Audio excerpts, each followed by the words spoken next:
After Leonard passed, the house seemed to sigh with emptiness. The kettle still whistled each morning.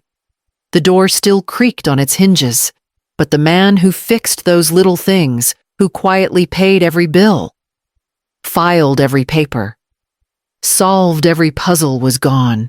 I found the wooden box on a rainy afternoon in April, wedged behind an old suitcase in the attic.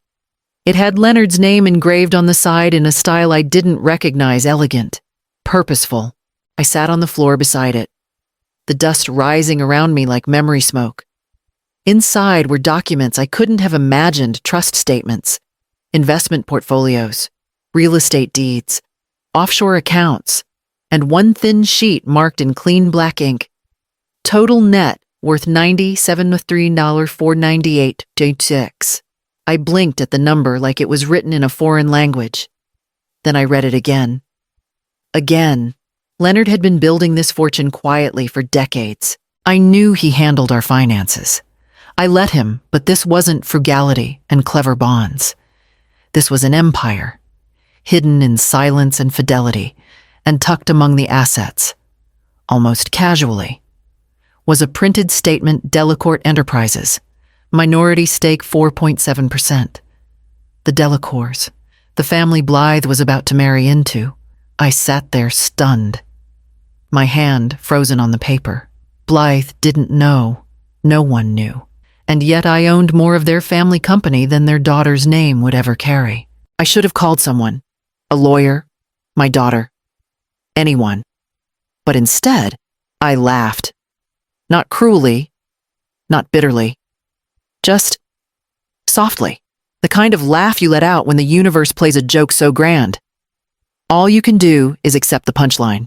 I placed every paper back into the box, sealed it, and tucked it into the linen closet behind the quilts.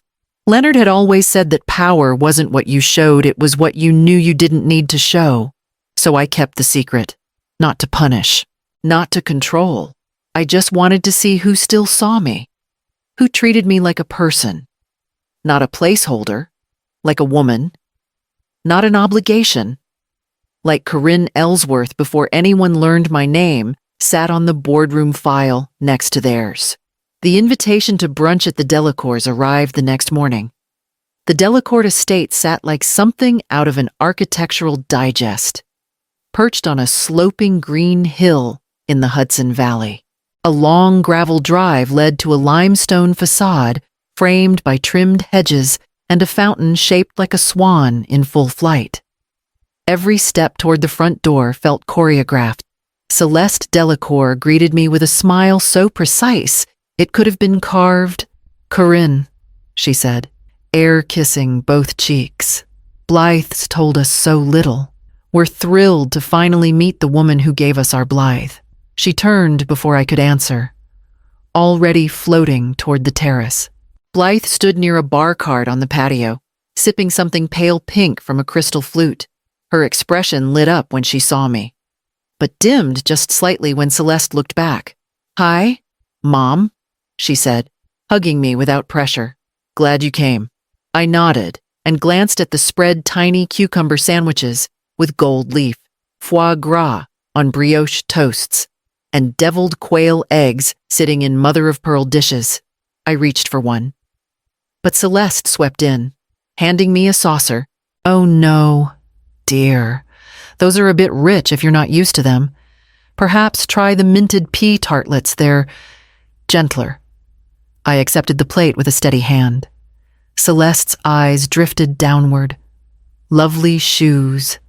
Vintage, they're just worn in," I said. "And that perfume so nostalgic. Reminds me of childhood," she added. Almost kindly. Blythe laughed lightly, a sound that evaporated before it reached me. Later, as we sat around the table draped in fine linen, Celeste leaned in. "Blythe says you were a librarian. Such noble work. Small towns really do rely on people like you, don't they? You must value simplicity." I held her gaze, folded my napkin deliberately. "I've always believed substance should come before spectacle," she smiled back, missing the point entirely. Blythe stirred her drink and said nothing.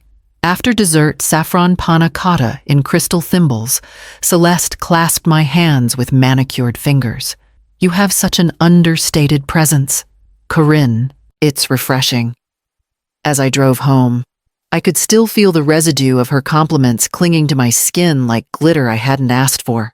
The next morning, I received a digital file from Blythe with the wedding seating chart. The venue was everything I expected it to be: whitewashed stone walls, glass chandeliers that shimmered in broad daylight, and a smell of orchids so carefully measured it didn't dare offend. Blythe's voice echoed faintly through the corridor as she led me on a tour of the grounds, pointing out where the string quartet would play, where guests would sip aperitifs before the vows. We turned into the main reception hall. And that's when I saw it, an easel by the entrance, draped in soft gold cloth. The final seating chart. I stepped closer. My eyes scanned the calligraphy. Table 1, Delacours. Dignitaries. Donors. Table 2, bridal party. Table 3.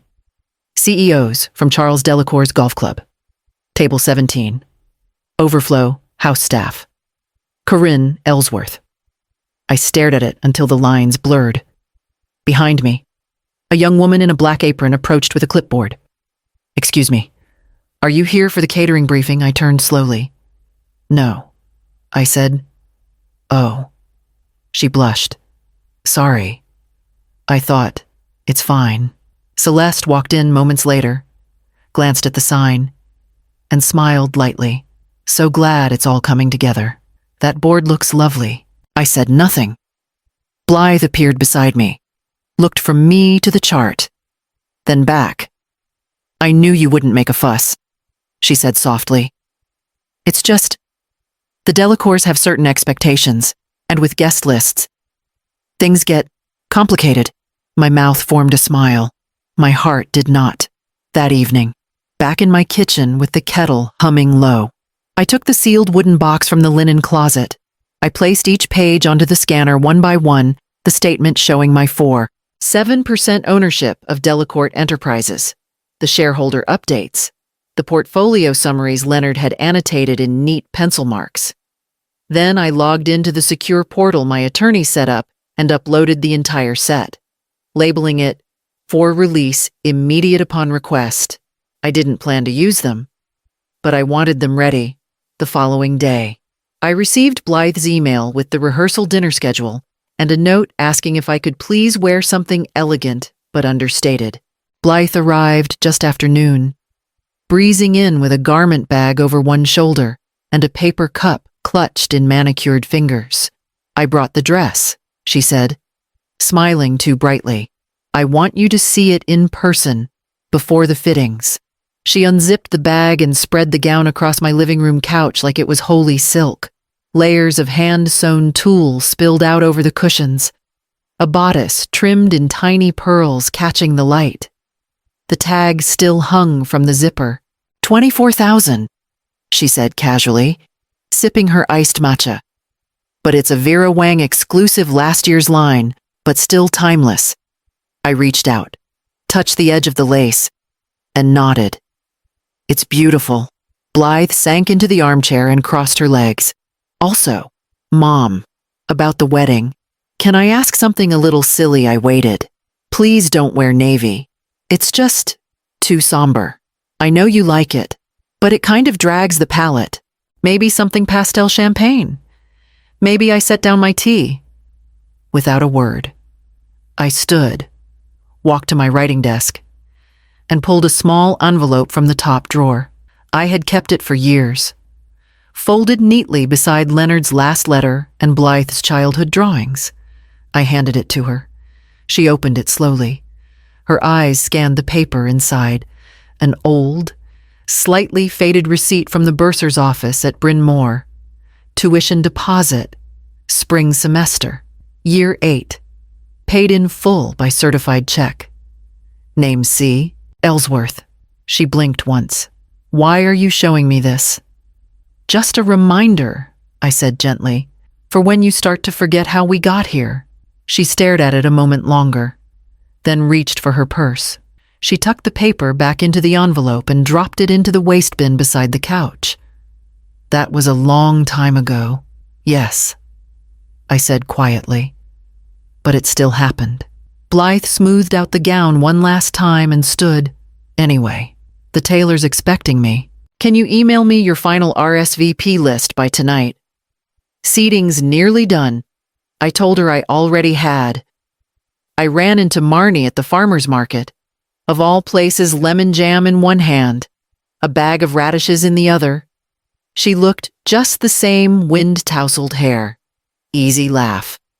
The kind of friend Blythe once shared secrets with over coffee and chipped nail polish.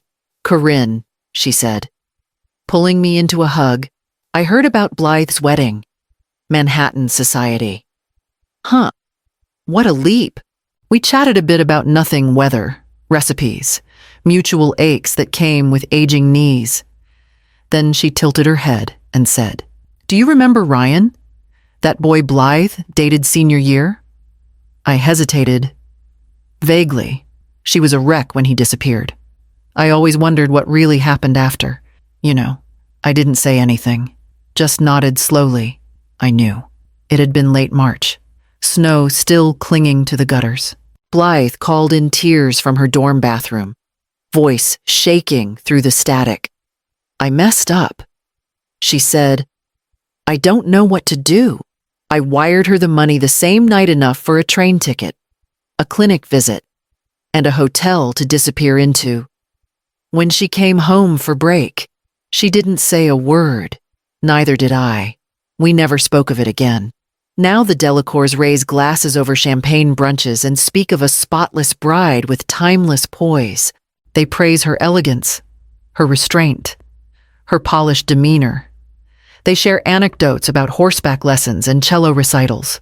There's no room in their narrative for dorm room mistakes or tearful phone calls from clinic parking lots. I watched Blythe sit beside Celeste at the engagement dinner last week, her posture perfect, laugh rehearsed, hands resting delicately on silver linen napkins. And I realized she wasn't just editing out her mother. She was editing out herself. The girl who once cried on my lap because she didn't get into Yale. The girl who made flashcards with highlighters and bit her nails through every final exam. The girl I bailed out, propped up, stitched together more times than she'll admit. And still, she sat there, laughing like she'd never been lost. The rehearsal dinner menu arrived in my inbox the next morning. The rehearsal dinner sparkled. That's the word they used in the program, an evening to sparkle. Candles floated in glass bowls. Napkins were folded into origami cranes. And every chair had a name stitched onto satin ribbon. Mine was spelled correctly, though my table placement was far from the front. I sat beside a distant cousin of Charles Delacour, who'd already had too much rosé and kept mistaking me for the aunt from the non-profit. Celeste rose before dessert, her dress a pale metallic blue that caught every flicker of light. She clinked her glass gently and turned to the guests. We are beyond thrilled, she began, to welcome Blythe's family humble roots, sincere charm, and all. There it was. The entire room chuckled as if a private joke had landed. Blythe looked down, her hand tightening slightly around her fork. I smiled, because that's what I was expected to do. The rest of Celeste's toast went by in a blur, something about blending families, about balance and tradition, about knowing when to be gracious and when to simply be grateful. After the applause, I excused myself and walked slowly through the back hallway toward the service wing. A few wait staff were on break near the catering table. I asked if they minded me sitting for a moment. They didn't. I sat there in silence. The hum of the kitchen, a quiet comfort. I reached into my purse and pulled out the folded note cards I'd written my speech on, the one Blythe had asked me to keep brief and light. I tore them in half. Then, on the back of a cocktail menu, I began again. Not bitter, not angry, just honest. Something Leonard would have respected. Something I could say aloud and live with afterward. The laughter from the dining room rose and fell like waves behind the walls. I sat still until the final course had been served. The next morning, I opened my inbox to find the wedding program draft. My name appeared once tucked at the bottom of the family acknowledgement section.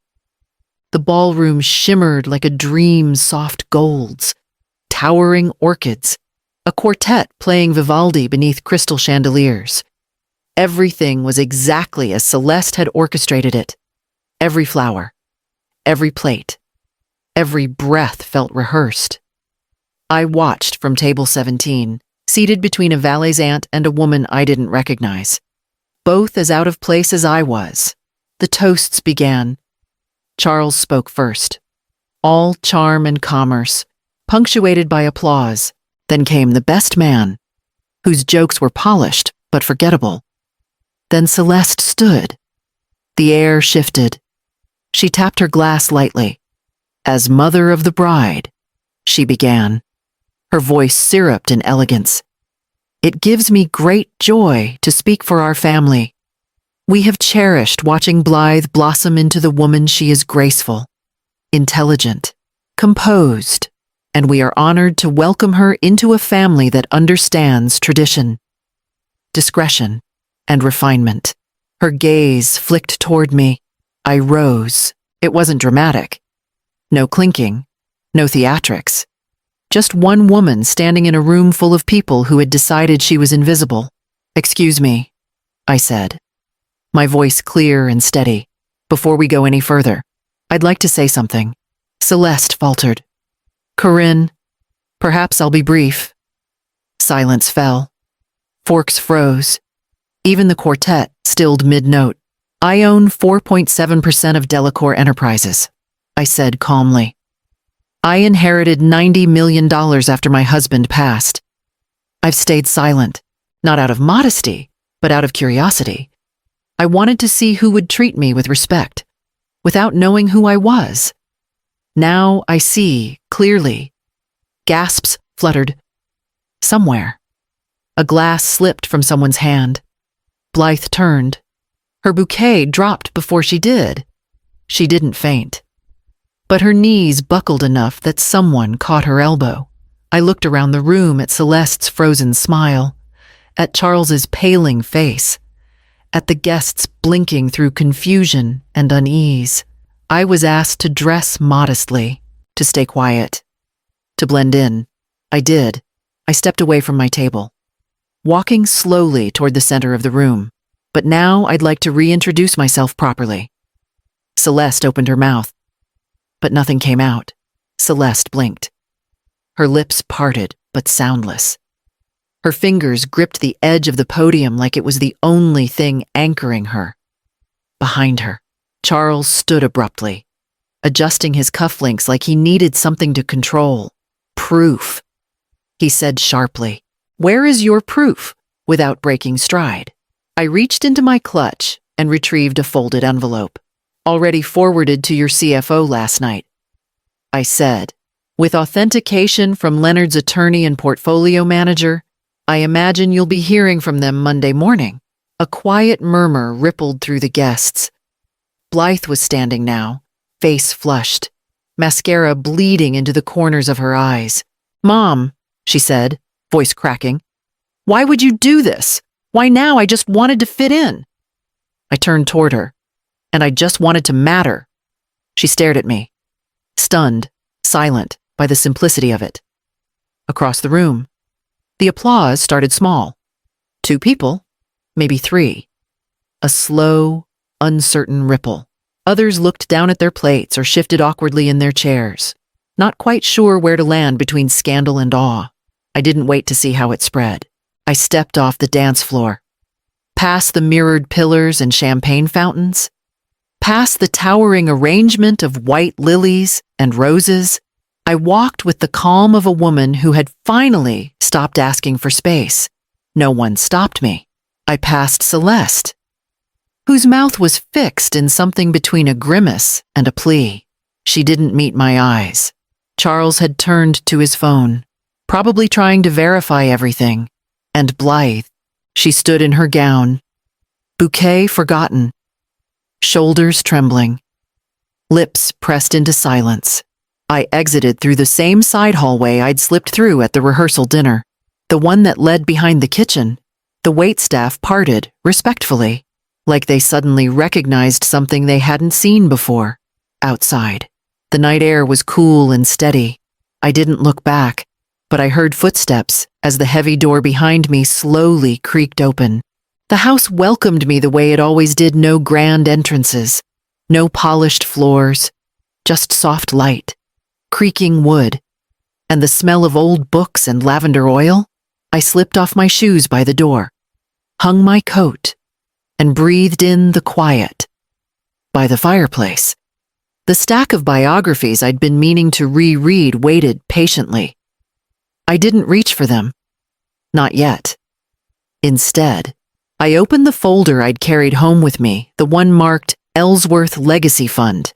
I sat at the kitchen table, a pen in one hand and Leonard's old reading glasses in the other, for hours. I worked through the framework mission, eligibility, community partnerships, scholarships for young women who come from backgrounds you're expected to apologize for.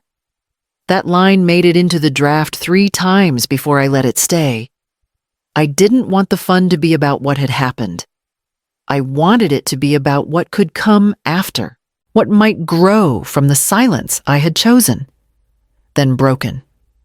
By early evening, the bylaws were complete, and I was wrapping leftover quiche in parchment when I heard the mailbox clatter shut. Inside was a cream-colored envelope with my name in Blythe's handwriting, rounded. Careful? A little too formal? No return address. I sat down and opened it slowly. Mom, I don't deserve your forgiveness. Not after everything, but I hope I haven't lost your guidance. You've always been the voice in my head when I was too proud or too scared. I didn't see it then, but I see it now. You mattered. More than any title, any guest list, any perfect photograph. If there's a way back to you, I want to find it. Even if it's slow. Love, Blythe. I held the letter in both hands for a long time, reading it twice before setting it on the counter. I didn't cry. I didn't rush to respond. Instead, I poured a cup of tea, turned on the porch light, and sat in Leonard's old chair beneath the window. There was another envelope I needed to mail in the morning. The foundation launched without press releases or ribbon cuttings. Just a few quiet transfers, notarized papers, and a mission posted on a modest website to fund the futures of women who've been told to shrink themselves in order to belong. I signed the first 5 scholarship letters myself, each one addressed to a young woman who'd written about growing up in silence, girls who reminded me of Blythe at 16, but without anyone holding them up behind the curtain. The Ellsworth Legacy Fund began as a whisper, but its first ripple reached farther than I expected. Within 3 months, grant requests from schools and shelters filled the inbox. I reviewed each one by hand, reading between every line. I made my first public donation anonymously to a women's shelter in Albany, where I once folded sheets and read bedtime stories on Tuesday nights. No fanfare, no plaque. Celeste called twice, left messages through assistants, sent a letter typed on monogrammed stationery. Let's clarify things before the media misinterprets. I shredded it the same afternoon. The house felt different in the spring. Not bigger, just more certain, like it had finally returned to being mine. It was nearly June when Blythe came. No makeup, no driver, no performance. Just my daughter, standing in the garden path with her hands deep in her coat pockets. She didn't speak right away, and neither did I. We sat on the porch, 2 mugs of green tea between us, the kind she used to ask for when she was overwhelmed and pretending not to be. She looked older, but lighter, not worn out, just stripped of armor. We didn't rehash the wedding. She didn't apologize again. We didn't speak of dresses or seating charts, or which part hurt the most. We just sat. And somewhere between the second and third cup, I asked if she wanted to stay for dinner. She nodded. Later that week, I signed another round of grants. One came from a young woman in Manhattan. Her cover letter closed with a line that made me pause. "Thank you for seeing value in girls like us. I won't forget your name. Neither will they."